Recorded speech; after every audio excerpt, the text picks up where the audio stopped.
Hello everyone. आज हम करने वाले हैं class 7th chapter 12 symmetry exercise 12.3 से question number first. Question first में हमें गिवन है name any two figures that have both line symmetry and rotational symmetry. Exercise 12.1 के अंदर आपने लाइन ऑफ सिमेट्री पढ़ी है और एक्सरसाइज 12.2 के अंदर आपने रोटेशनल सिमेट्री पढ़ी है और इस एक्सरसाइज में हम दोनों से रिलेटेड क्वेश्चन करेंगे। इस क्वेश्चन में हमें यह कहा है कि ऐसी दो फिगर बताइए जिसमें लाइन सिमेट्री भी हो और रोटेशनल सिमेट्री भी हो। तो ऐसी कई फिगर हो सकती हैं। हमें टू फिगर्स के लिए पूछा है तो हम टू फिगर्स की ही इसमें बात करेंगे। तो देखिए, पहली है स्क्वायर। स्क्वायर में लाइन सिमेट्री भी होती है। कैसे होती है ये देख लेते हैं। देखिए, अगर हम इस लाइन के मिडिल पॉइंट से अपोजिट साइड के मिडिल पॉइंट से होते हुए एक लाइन खींचेंगे तो ये लाइन ऑफ सिमेट्री हो जाएगी। क्यों हो जाएगी? क्योंकि अगर हम इस लाइन ऑफ सिमेट्री से इसको फोल्ड करेंगे इधर, तो ये वाला फिगर इस वाले फिगर को बिल्कुल ओवरलैप कर देगा, कवर कर देगा। तो ये लाइन ऑफ सिमेट्री होगी स्क्वायर की। इसी तरह अगर हम इस वाली साइड के मिड पॉइंट से इस वाली साइड के मिड पॉइंट से होते हुए एक लाइन खींच दें तो ये भी लाइन ऑफ सिमेट्री होगी। क्योंकि अगर हम इसको इधर से फोल्ड करेंगे लाइन ऑफ सिमेट्री से तो ये वाला फिगर इस वाले फिगर को बिल्कुल ओवरलैप कर देगा, ढक देगा। तो ये भी एक लाइन ऑफ सिमेट्री हो जाएगी। स्क्वायर में इसके डायगोनल से होते हुए जो लाइन जाती है वो भी लाइन ऑफ सिमेट्री होती है। तो इसकी लाइन ऑफ सिमेट्री एक ये भी हो जाएगी। इसी तरह अगर हम इन डायगोनल्स को लेते हुए एक लाइन खींच दें तो ये भी एक स्क्वायर की लाइन ऑफ सिमेट्री होती है। तो स्क्वायर में टोटल जो लाइन ऑफ सिमेट्री होती है वो है 4। तो ये फिगर हमें मिल गई है जिसकी लाइन ऑफ सिमेट्री है। अब हमें ये भी देखना है कि स्क्वायर की रोटेशनल सिमेट्री भी होती है या नहीं। तो चलिए रोटेशनल सिमेट्री चेक करते हैं।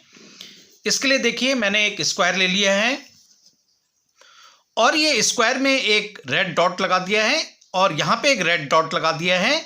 ये दिखाता है कि ये इसकी स्टार्टिंग पोजीशन है। अब रोटेशनल सिमेट्री क्या होती है? मैं इसको जब फिगर को स्क्वायर को 360 डिग्री घुमाऊंगा यानी 1 रिवोल्यूशन कंप्लीट करूंगा तो कितनी जगह पे ये फिगर सेम इस फिगर की तरह दिखाई देगी जो हमारे ओरिजिनल फिगर है। तो वो उसकी रोटेशनल सिमेट्री होती है। तो चलिए देखिए, इसको घुमाना स्टार्ट करते हैं। इधर से मैं इसको घुमाऊंगा तो देखिए इस पोजीशन में आके ये वाला स्क्वायर बिल्कुल सेम टू सेम इस स्क्वायर की तरह दिखाई दे रहा है। मीन्स इसकी ये रोटेशनल सिमेट्री हो गई है 1। फिर मैं इसको घुमाऊंगा, ये देखिए यहां पे भी आके ये स्क्वायर इस स्क्वायर की तरह लग रहा है। तो ये भी इसकी एक रोटेशनल सिमेट्री हो गई। तो 2 रोटेशनल सिमेट्री यहां तक हो गई हैं। अब मैं इसको और मूव करूंगा। देखिए यहां पे आके भी ये स्क्वायर और ये स्क्वायर बिल्कुल सेम लग रहे हैं। तो 3 रोटेशनल सिमेट्री हो गई है। हमें एक रिवोल्यूशन कंप्लीट करना है यानी 360 डिग्री इसको पूरा घुमाना है।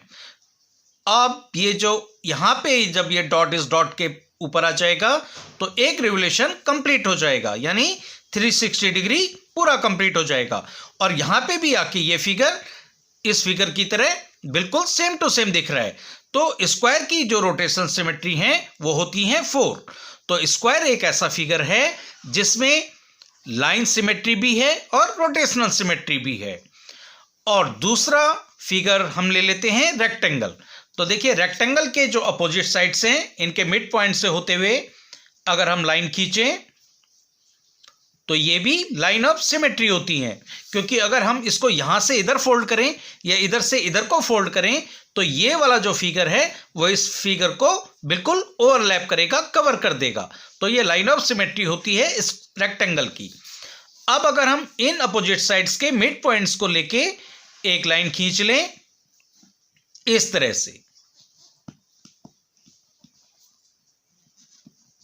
तो ये भी एक सिमेट्रिकल लाइन होगी, लाइन ऑफ सिमेट्री होगी। क्योंकि अगर हम इसको इधर फोल्ड करेंगे तो ये वाला जो फिगर है वो इस वाले फिगर को बिल्कुल ओवरलैप करेगा। तो रेक्टेंगल में 2 लाइन ऑफ सिमेट्री होती हैं।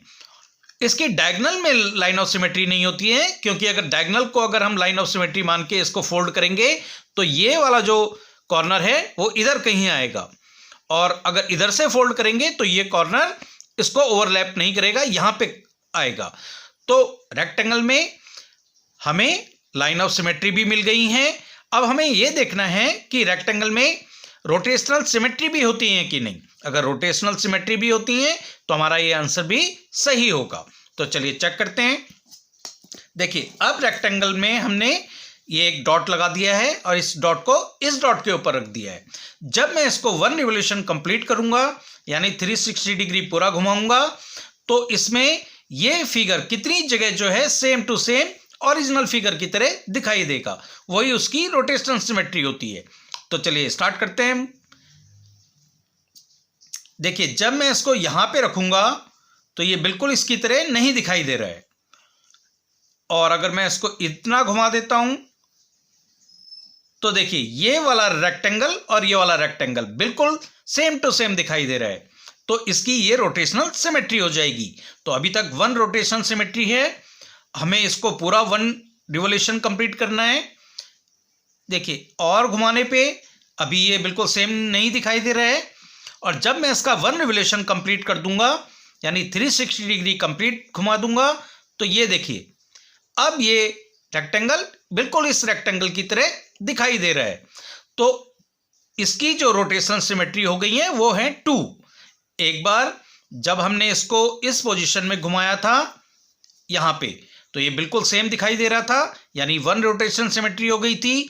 और जब इसको पूरा 1 रिवोल्यूशन कंप्लीट किया था तो भी ये दोनों फिगर एक जैसी दिखाई दे रही थी, यानी रेक्टेंगल के अंदर 2 रोटेशनल सिमेट्री होती हैं। तो हमसे यही पूछा था, हमें 2 फिगर्स के नाम लिखने थे जिनमें लाइन सिमेट्री भी हो और रोटेशनल सिमेट्री भी हो।